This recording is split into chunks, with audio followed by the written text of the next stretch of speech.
लगा। सीआईए की ओर से जो विमेन लीडरशिप समिट रखी गई है उसमें हमारे आर्मी कमांडर जी भी थे और बहुत सारी विमेन लीडर्स थी, विमेन जिन्होंने बहुत कुछ अचीव किया है, विमेन अचीवर्स भी यहाँ पर थी और बहुत अच्छा लगा इनके बीच आकर और इनसे बातचीत करना। बहुत ज़रूरी है हम सब महिलाएं एक आवाज़ में बोलें तो मुझे लगता और स्ट्रॉन्गर हमारी आवाज़ होती है। इसमें अगेन मैं धन्यवाद देना चाहूँगी माननीय प्रधानमंत्री जी का, जिन्होंने ये बात को, अब हर व्यक्ति के अंदर ये बात है कि हमको हमारी बेटियों को आगे बढ़ाना है, महिलाओं को सशक्त बनाना है। महिला बहुत इंपॉर्टेंट पार्ट है हमारी पूरी यूनिट का, हमारी सोसाइटी का। तो ये जो बदलाव आया है, जो सोच में बदलाव आया है, उसके लिए माननीय प्रधानमंत्री जी का धन्यवाद दूंगी। Government of India, government of Rajasthan की बहुत सारी स्कीम्स हैं, योजनाएं हैं, जिसका सबको स्पेशली महिलाओं को लाभ उठाना चाहिए। अगर आप किसी भी स्कीम को उठा के देखेंगे तो सबसे ज़्यादा लाभ अगर किसी को मिल रहा है तो वो महिला को मिल रहा है। तो मैं तो आपके माध्यम से सभी महिलाओं को कहूंगी कि हर स्कीम के बारे में जानकारी लें और उसका लाभ उठाएं और खुद भी लाभ उठाएं और औरों को भी लाभ उठाने को प्रेरित करें। कल प्रधानमंत्री जी बीकानेर आए, करणी माता के दर्शन किए और हमारे पुराना भी जो राजा महाराजा युद्ध करके आते थे, जीते थे तो करणी माता के पास ही जाते थे, वही पुरानी परंपरा उन्होंने निभाई और ऑपरेशन सिंदूर को देखकर लगा कि मेरी रगों में सिंदूर दौड़ रहा है।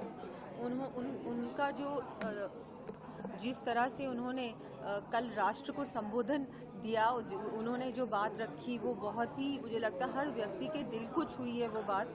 और जिस तरह से प्रधानमंत्री जी देश को लीड कर रहे हैं, देश संकट में आता है तो वो सामने खड़े होते हैं एक सिपाही की तरह। कल उन्होंने जो स्पीच दिया उसमें साफ साफ ये झलक रहा था, दिख रहा था।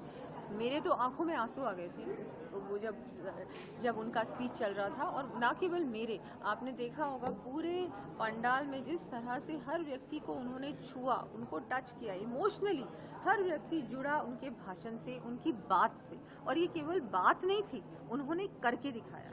चाहे ऑपरेशन सिंदूर हो, चाहे उससे पहले बालाकोट की बात हो, चाहे उरी की बात हो, कभी भी जब भी देश को संकट आता है तो प्रधानमंत्री जी और हमारी सरकार सामने खड़ी होती है और उस चैलेंज को पूरी तरह से एक्सेप्ट करती है और बहुत सक्सेसफुली उससे आगे बढ़ते हैं हम लोग। ये भी हमने इस बार करके दिखाया। और जिस तरह से एमपीज के डेलीगेशंस पूरे विश्व भर में गए हैं, ऑल पार्टी डेलीगेशंस, ये भी दिखाते हैं कि हम देश एक है, टेररिज्म के अगेंस्ट हम सब एक हैं।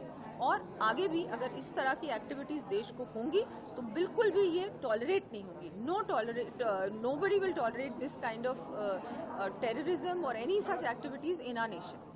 राजस्थान की धरती के लिए क्या कहना चाहेंगे, क्योंकि जब बालाकोट हुआ उसके बाद भी प्रधानमंत्री जी ने चुरू में आकर संबोधन दिया, पहलगाम वाले, इसके बाद में उन्होंने बीकानेर में आकर संबोधन किया और बीकानेर एयरबेस काफ़ी ज़्यादा इंपॉर्टेंट था इस पूरे ऑपरेशन में। तो राजस्थान की धरती के लिए आप बिल्कुल उनका बहुत बहुत आभार व्यक्त करती हूँ। राजस्थान की धरती वीरों की धरती है, चाहे वो हम प्राचीन राजस्थान की बात करें या आज की राजस्थान की बात करें। बहुत बड़ा आर्म्ड फोर्सेस में राजस्थान का युवा है, अभी भी है और पहले भी था।